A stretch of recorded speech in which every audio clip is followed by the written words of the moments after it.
Vous allez voir comment une dame a décidé d'avoir sa maison, l'achat d'une vie, et comment elle a réussi à se faire plumer. Et ils n'y se sont pas mis à un, mais à trois. Tout ceci me semble bien organisé. Alors nous allons garder encore un petit peu le conditionnel avant d'avoir des preuves beaucoup plus flagrantes, mais nous sommes là typiquement dans ce qui peut vous arriver à n'importe quel moment pour des achats aussi importants que celui d'une maison. Voilà comment on peut se retrouver sans rien. Voilà comment tout ceci est organisé. Ne manquez pas l'enquête qui suit. Vous vivez une situation similaire, problème de logement, quel qu'il soit, n'hésitez pas à nous contacter. Voici l'adresse, de sans aucun doute. Elle apparaît sur votre téléviseur. N'envoyez que des photocopies. Vous pouvez nous écrire, bien sûr. J'accueille sur ce plateau, pour cette tragique histoire, mais passionnante dans la façon dont elle a été montée, maintenant, Valérie et sa fille Laetitia. Dans cette histoire, il y a Valérie, une jeune maman qui voulait remettre en état une maison léguée par sa mère. Faute de moyens financiers suffisants, elle accepte de confier les travaux à un commercial qui se charge de trouver l'architecte et l'entrepreneur. Curieuse, elle effectue des recherches et découvre l'impensable. On a découvert sur Internet que l'entrepreneur n'avait plus d'activité, donc qu'il travaillait chez moi au noir, que l'architecte était interdiction pendant 10 ans d'exercer.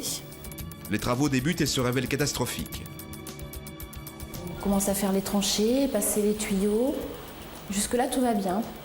Et quand ils ont commencé à bâtir les murs, je me suis aperçue qu'il y avait des choses qui étaient aberrantes, que les murs n'étaient pas construits au bon endroit. Sur le plateau de Sans aucun doute, Julien Courbet et son équipe vont tout tenter pour que cette jeune mère puisse obtenir gain de cause.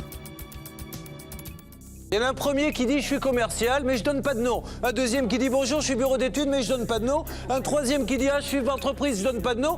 Tout le monde se retrouve sur le palier et dit « mais autant s'entendre puisqu'on est venu démarcher tous les trois ». Non mais vous prenez vraiment les gens pour des crétins ou quoi? Pour Sans aucun doute, c'est une nouvelle affaire qui commence tout de suite. Bonsoir Valérie. Bonsoir Laetitia, soyez les bienvenus sur le plateau de Sans aucun doute. Tout le monde va essayer de vous aider, bien sûr. Qu'attendez-vous de cette émission, madame? Que ma maison soit remise en état et qu'on puisse y vivre normalement. Est-ce que vous avez vraiment l'impression de vivre une injustice, de vivre une escroquerie? Quel mot mettez-vous sur cette situation? Plus une escroquerie qu'une injustice, mais c'est tombé sur moi. Ça aurait pu tomber sur quelqu'un d'autre. Je me dis qu'ils se sont foutus de moi du début à la fin et en fait, il n'y a rien de fini et on ne vit pas normalement. Alors on a toujours l'impression que ça n'arrive qu'aux autres, hein, ce genre de problème, notamment quand on est téléspectateur de cette émission et vous ne pouviez pas penser qu'un jour vous pourriez tomber dans un panneau comme celui-ci. Non, pas du tout. S'il n'y avait pas eu votre fils, si vous étiez seul, est-ce qu'à un moment donné vous auriez baissé les bras? J'aurais baissé les bras, je serais partie. On s'en va, c'est fini. Oui, pourtant, je tiens beaucoup à cette maison. C'est la maison de mes grands-parents. Ils se sont battus pour la construire parce que c'est eux qui avaient fait faire la construction. Et ça valait beaucoup pour ma grand-mère à son cœur, cette maison. Et j'y ai grandi puisque c'est eux qui m'ont élevée. Donc j'y tiens énormément. Alors nous allons essayer de comprendre, mais vous allez voir qu'il faut vraiment être très méfiant. Ils sont trois. Il y a trois personnages clés dans cette histoire. Un commercial, d'abord, il démarche. Deux, il fait rentrer en jeu un architecte qui lui-même fait rentrer en jeu une entreprise. Et nous allons aller dans cette enquête de découverte en découverte. Certains ont travaillé alors qu'ils étaient radiés. Aujourd'hui, on ne sait plus qui a fait quoi. Un vrai sac de nœuds que nous allons essayer maintenant de démêler. L'enquête est signée Sophie Prichoni, qui d'ailleurs m'écoute au moment où nous parlons, car elle est d'ores et déjà en duplex. Sophie, nous lui donnerons la parole tout à l'heure, car il nous faudra des explications, qu'elles soient téléphoniques ou en duplex, mais on ne peut pas laisser comme ça des gens, surtout quand on s'y met à trois et que l'on se dit architecte, chef d'entreprise, on ne peut pas laisser comme ça les gens agir comme ça. Donc l'équipe va entrer en piste pour aider cette dame, mais auparavant, comprenez bien cette enquête. Sophie Prichoni.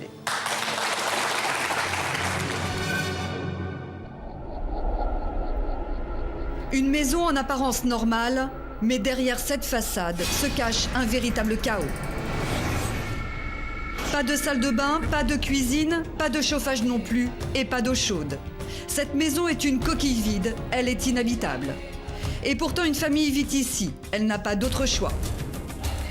Les présumés responsables, 3 hommes qui se rejettent la faute. Un commercial, un architecte et un entrepreneur. 3 associés au parcours obscur, face à une victime certaine, Valérie. C'est du gâchis.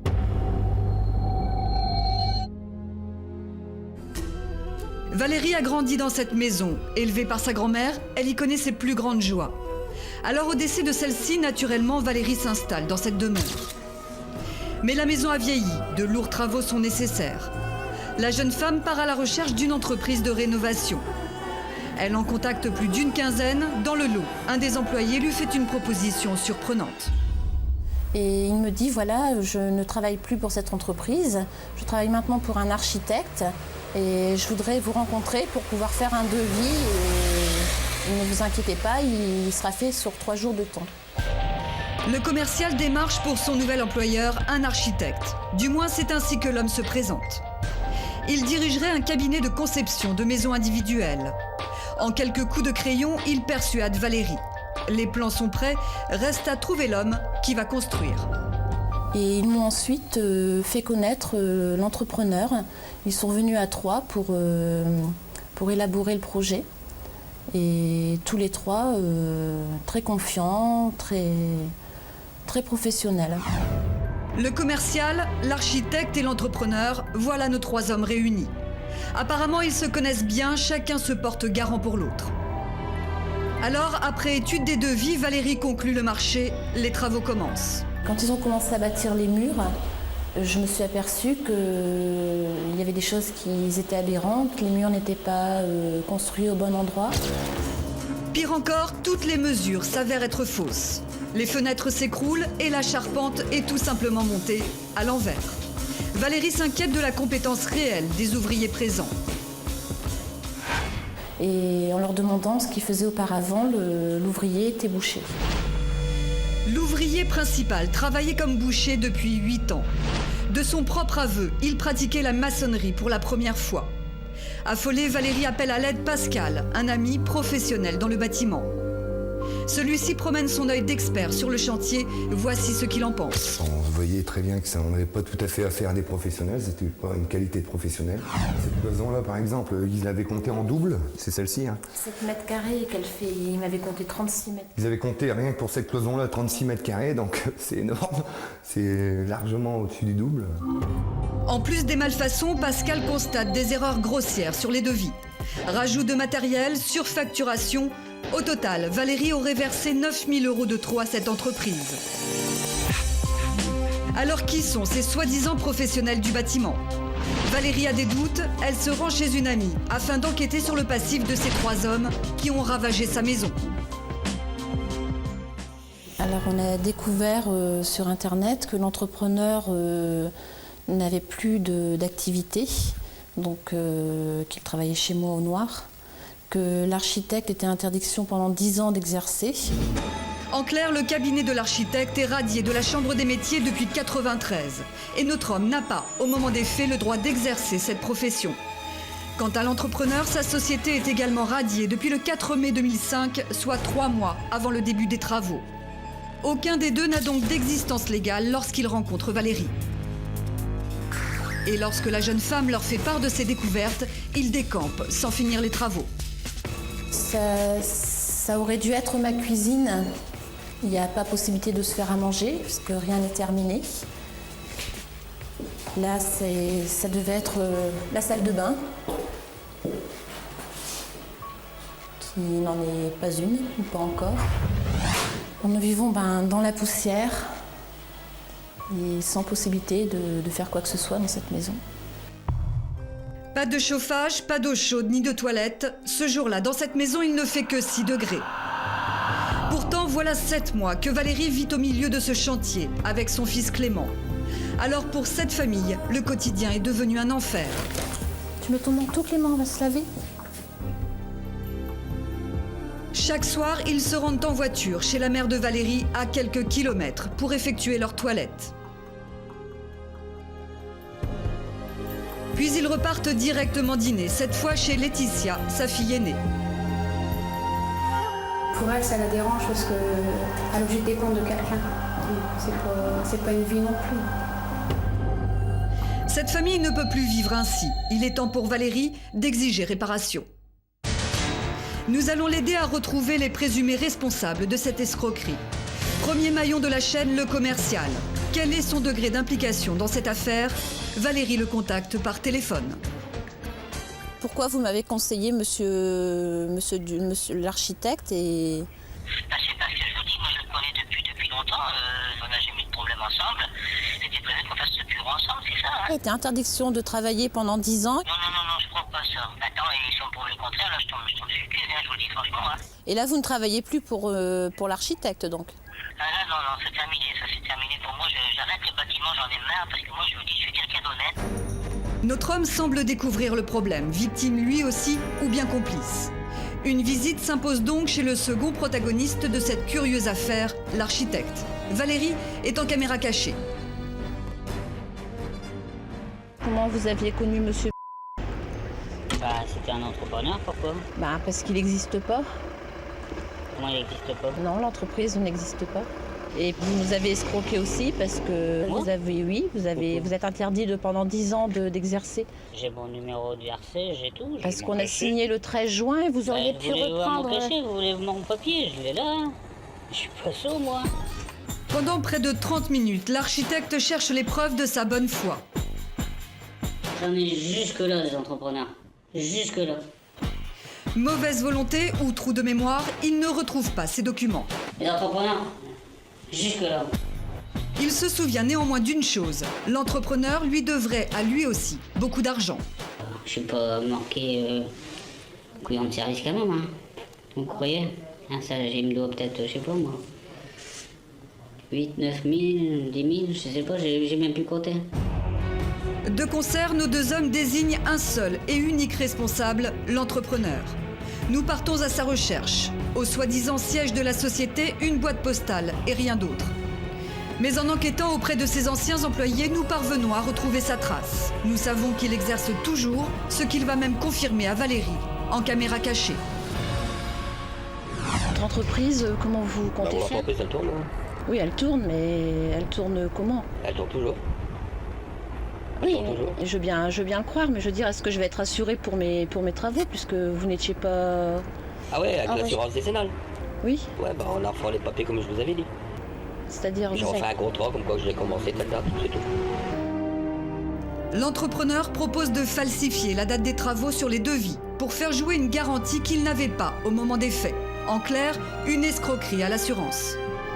Valérie refuse, notre homme la renvoie vers l'architecte.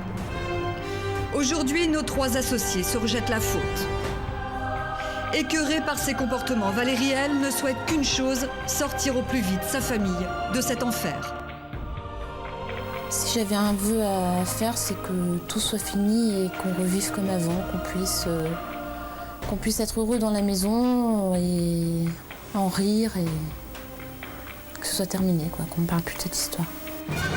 L'enquête est signée Sophie Prichodny. Une maison, c'est l'achat d'une vie. Et quand ça se passe mal, les conséquences sont vraiment dramatiques. Comment jugez-vous, madame, ce que l'on vous dit, toutes ces réponses que l'on vous donne? Prenons-les un par un. D'abord, le commercial. Quel est votre avis sur cet homme? A-t-il des responsabilités pour vous ou pas du tout? Mon premier avis sur le commercial, il était très malin, très gentil. Et j'ai eu l'impression s'il est vraiment au courant de tout ça, c'est que il a vraiment abusé de confiance. C'est pas possible. Ces explications vous satisfont? Il a jamais vraiment joué franc jeu. Il m'a expliqué tous les devis. C'est là que je me suis aperçue qu'il y avait des choses aberrantes dessus. Et il m'a jamais, j'ai jamais pensé qu'il était vraiment au courant, mais il y a un doute quand même parce que c'est pas possible. On ne travaille pas avec quelqu'un sans savoir qui il est vraiment. Pourquoi a-t-il quitté la société? Lui, il nous dit que vendre un produit, c'est le vendre bien et qu'il soit conforme et qu'il a eu des problèmes, et notamment le mien, qu'il ne veut plus avoir affaire avec l'architecte. Deuxième, donc, intervenant dans ce dossier, l'architecte. Comment le jugez-vous par rapport à tout ce qui a été dit et vu? Lui, l'architecte, tout le monde est bien, tout le monde est gentil. En fin de compte, lui aussi... Je me suis aperçue en regardant sur Internet qu'il était interdit pendant 10 ans d'exercer quoi que ce soit. Et là, il me dit mais il est seulement bureau d'études, donc maintenant il a un bureau comme s'il était médecin, quoi. Donc il n'est ni à la Chambre des métiers ni à la Chambre des commerces, mais c'est normal pour lui parce qu'il fait une profession libérale et que c'est comme un médecin. On ignore les raisons pour lesquelles il a été radié, mais on ne radie pas quelqu'un comme ça, Maître Félonos. Il y a dû y avoir quelque chose de grave. Oui, je pense que s'il est vraiment architecte, chose qui est quand même à vérifier, il y a dû avoir une décision ordinale également contre lui qui nous permettrait de savoir quel est le type de personne à qui nous avons affaire. Notre premier coup de téléphone est naturellement réservé au commercial qui a démarché discrètement Valérie. C'est le premier maillon de la chaîne. Elle le tient pour responsable de l'état catastrophique de sa maison. Mais de toute façon, c'est vous qui m'avez téléphoné la première fois pour pouvoir faire les travaux dans la maison. J'ai pas compris, excusez-moi que ça se coupe.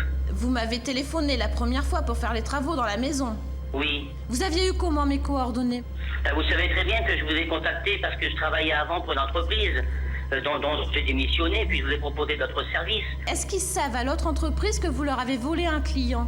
Bon, enfin, écoutez, moi je me sors de là parce que j'en ai vraiment marre. Je sais pas ce que vous cherchez, Madame Fontaine, mais il faudrait me laisser un petit peu tranquille parce que moi j'ai fait mon On m'a travail. escroqué et ce que je voulais Vous n'avez c'est... pas escroqué, oh là, Madame Fontaine, où vous allez là? Où est-ce que... Non, écoutez, moi je vais raccrocher parce que là ça devient ridicule, Madame Fontaine. Il faut dire au revoir. Notre commercial préfère raccrocher. Son embarras est compréhensible car c'est lui qui a présenté à Valérie l'architecte responsable du chantier infernal. L'architecte, c'est le deuxième maillon de la chaîne. Valérie avait confiance en lui, elle a eu tort. Nous allons découvrir que cet architecte ne l'est pas vraiment, nous l'appelons. Vous avez un statut d'architecte? Je ne suis pas architecte, je suis... c'est de l'ingénierie, c'est bureau d'études. Mais vous l'avez été architecte? J'ai jamais dit que j'étais architecte. Vous vous êtes présenté à moi comme architecte? Je me suis dit avec un architecte tout va aller très bien. Sur ma carte, je crois pas que ce soit marqué architecte, déjà d'une. Et deuxièmement, je vous ai dit que je faisais des plans, que je faisais des permis. Je me souviens très bien d'avoir parlé que je faisais des permis. C'est vous qui avez fait les plans. Mais de toute façon, l'architecte, à part que vous tombez sur un architecte des PSG, tout le monde peut s'appeler architecte, c'est pas... Il n'y a rien de spécial. Nous craignons le pire pour Valérie. Entre un commercial qui n'est responsable de rien et un architecte qui n'en est pas un, sa maison risque de demeurer inhabitable pour longtemps, d'autant qu'elle n'a plus un sou. Et là, ça me révolte. Ça me révolte parce qu'ils ont abusé de ma confiance et en fait, rien n'aurait pu me faire penser que ça allait être comme ça. Quoi. Combien avez-vous payé à ce jour? J'ai payé 20 800 €. Ce qui est énorme. Manque le troisième maillon de la chaîne, l'entrepreneur, celui qui est venu faire les travaux chez Valérie. Nous savons que ses ouvriers n'étaient pas vraiment qualifiés, que sa société n'existait plus au démarrage du chantier, qu'il ne pouvait donc pas garantir les travaux effectués. Nous voulons parler à cet homme, mais il est pour le moment injoignable. Nous envoyons à sa rencontre notre journaliste, Sophie Prichonny. Il est sorti de chez lui et est monté dans sa voiture. Donc nous l'avons suivi pendant quelques kilomètres. Il a déposé ses enfants, mais le temps que nous on dépasse et qu'on revienne sur l'endroit, il avait disparu. Donc peut-être est-il retourné chez lui, c'est ce que nous allons en tout cas vérifier. Pendant que notre journaliste est sur le terrain, nous décidons sur le plateau de Sans aucun doute de confronter le commercial et le pseudo-architecte. Nous voulons savoir qui des deux hommes a imposé l'entrepreneur que nous recherchons. Entrepreneur que Valérie ne connaissait pas avant les travaux. Écoutez-moi tous les deux. Cette dame, elle ne la connaissait pas, l'entreprise. Qui a décidé de faire les travaux à cette entreprise? Est-ce vous, monsieur le commercial, ou est-ce vous, monsieur l'architecte? Qui a dit à un moment donné, c'est telle entreprise qui fera les travaux? C'est pas elle ne les connaissait pas. Non, la décision n'est pas prise comme ça, monsieur. Mais qui a choisi, qui connaissait cette entreprise? Pour quelqu'un. Donc, à la limite, il s'est passé, c'est que il y avait des travaux de grosses œuvres. Oui, mais qui a choisi d'appeler cette entreprise? Est-ce que c'est vous qui avez dit, tiens, on va confier ces travaux à cette entreprise? Pas du tout, monsieur. Alors, si c'est pas vous, c'est vous, monsieur le commercial. Ah non, mais il y a des entreprises qui viennent proposer leurs services. Alors ça veut dire qu'il y a 3 démarcheurs qui viennent et ils se mettent d'accord. Il y en a un premier qui dit je suis commercial mais je donne pas de nom. Un deuxième qui dit bonjour je suis bureau d'études mais je donne pas de nom. Un troisième qui dit ah je suis entreprise je donne pas de nom. Tout le monde se retrouve sur le palier et dit mais autant s'entendre puisqu'on est venu démarcher tous les 3. Non mais vous prenez vraiment les gens pour des crétins ou quoi? Dans un instant, la suite de ce dossier. Personne ne reconnaît la moindre responsabilité. Et pourtant, beaucoup de questions restent sans réponse. Que moi, les problèmes, les gens ils ont de la rue, ils n'ont pas besoin de savoir. Et premièrement, et deuxièmement, on a tout le temps été honnête avec cette personne-là. Personne ne dit que vous avez été malhonnête, madame. Valérie ne veut pas en rester là. Julien Courbet et son équipe vont tout tenter afin de venir en aide à cette femme en détresse. Vous mentez. Je suis désolée, vous mentez, parce que lorsque vous avez établi le devis, la société n'existait pas. Elle avait été radiée depuis longtemps. Valérie va-t-elle obtenir gain de cause? La réponse dans un instant, dans Sans aucun doute.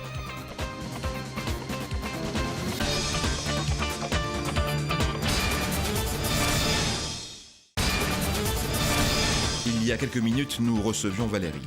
En 2005, sa mère lui lègue une maison qui nécessite de gros travaux. Faute de moyens financiers suffisants, Valérie accepte de confier le chantier à un commercial qui se charge de trouver l'architecte et l'entreprise. Mais au bout de quelques jours, Valérie constate que rien ne va plus. Les murs s'écroulent, les fenêtres sont mal posées. Bref, tout est fait en dépit du bon sens. Elle décide de se renseigner et découvre que la société en charge de ces travaux est radiée depuis le mois de mai. L'architecte, lui, n'a plus de titre depuis 1993. Valérie demande alors des explications et obtient pour seule réponse l'abandon des travaux. Au total, Valérie a versé 28 000 € et doit faire appel à d'autres ouvriers pour finir les travaux. Sur le plateau, Julien Courbet et son équipe sont en relation avec le commercial et l'architecte. Écoutez-moi tous les deux. Cette dame, elle ne la connaissait pas, l'entreprise. Qui a décidé de faire les travaux à cette entreprise? Est-ce vous, monsieur le commercial, ou est-ce vous, monsieur l'architecte? Qui a dit à un moment donné, c'est telle entreprise qui fera les travaux? C'est pas elle ne les connaissait pas. Ah non, la décision n'est pas prise comme ça, monsieur. Mais qui a choisi? Qui connaissait cette entreprise? Pour quelqu'un. Donc, à la limite, il s'est passé, c'est que il y avait des travaux de grosses œuvres. Oui, mais qui a choisi d'appeler cette entreprise? Est-ce que c'est vous qui avez dit, tiens, on va confier ces travaux à cette entreprise? Pas du tout, monsieur. Alors, si c'est pas vous, c'est vous, monsieur le commercial. Ben non, mais il y a des entreprises qui viennent proposer leurs services. Alors, ça veut dire qu'il y a 3 démarcheurs qui viennent et ils se mettent d'accord. Il y en a un premier qui dit, je suis commercial, mais je donne pas de nom. Un deuxième qui dit, bonjour, je suis bureau d'études, mais je donne pas de nom. Un troisième qui dit, je suis entreprise, je donne pas de nom. Tout le monde se retrouve sur le palier et dit, mais autant s'entendre puisqu'on est venu démarcher tous les 3. Non, mais vous prenez vraiment les gens pour des crétins ou quoi? Notre journaliste Sophie Trichonni se rend chez l'entrepreneur. Nous avons des questions à lui poser. Qui l'a mise en contact avec Valérie? Pourquoi a-t-il abandonné le chantier? Compte-t-il trouver une solution quant aux nombreuses malfaçons? L'enjeu est important. Valérie a déjà payé plus de 20 000 € pour les travaux inachevés. Sur place, c'est l'épouse de l'entrepreneur qui va nous ouvrir. Donc, finalement, Julien, sa femme est là, a priori.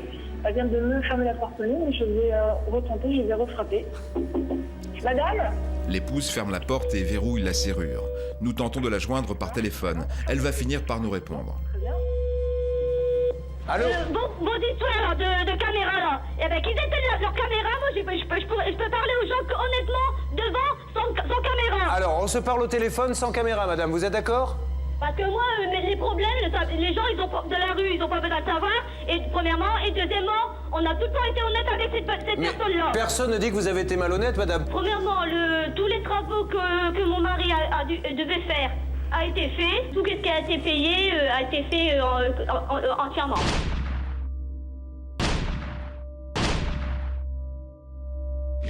Ah, donc vous estimez que pour l'argent que vous avez eu, vous avez tout fait? Oui. Comment vous avez eu contact avec cette dame pour faire les travaux?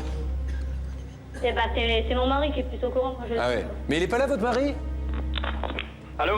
Surprise, notre entrepreneur est bien chez lui aux côtés de sa femme. Il reconnaît des malfaçons dans les travaux effectués chez Valérie. Elle nous dit qu'il y a des malfaçons. Est-ce que pour vous, le travail est parfait? Ouais, enfin, il y a des malfaçons. Il y avait la toiture, bon, qu'elle avait été ratée, ça je l'avoue. Et monsieur, concernant votre assurance décennale? Mon assurance décennale, j'en ai pas, monsieur.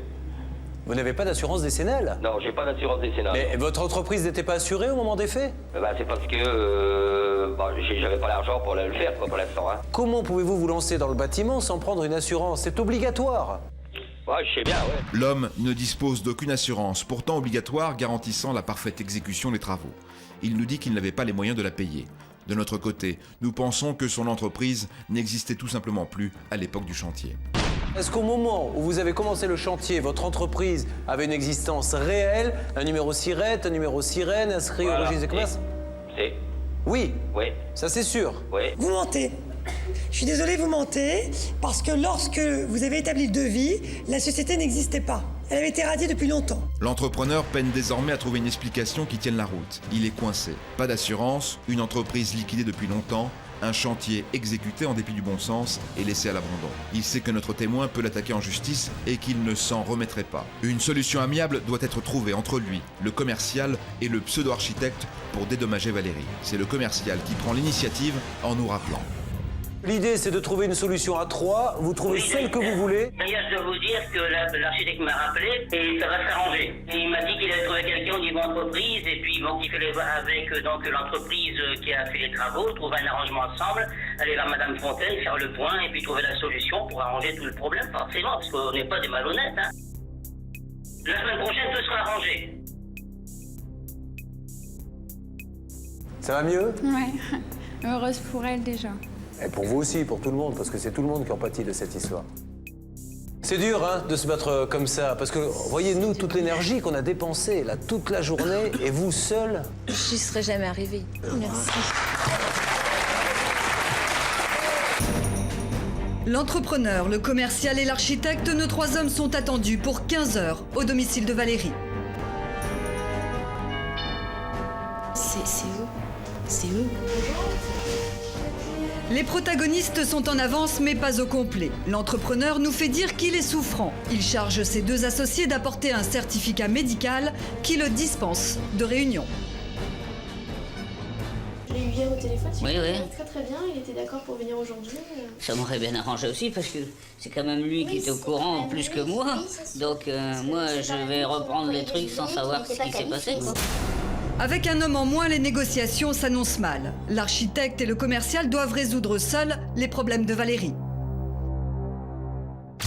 Vous allez quand même pas laisser tomber l'affaire et puis... Ah mais ça c'est une affaire entre lui et moi après. D'accord? C'est plus une affaire entre vous et lui. Heureusement pour elle, nos 2 hommes manifestent une réelle envie de l'aider. Une solution est enfin trouvée. Dans quelques jours, une nouvelle entreprise viendra finir les travaux. L'architecte, le commercial et l'entrepreneur régleront eux-mêmes les factures. De bonne foi, ils consignent leur engagement par écrit. Mais il manquait un homme à cette réunion, l'entrepreneur. Il ne peut se déplacer, qu'importe, c'est donc nous qui viendrons à lui.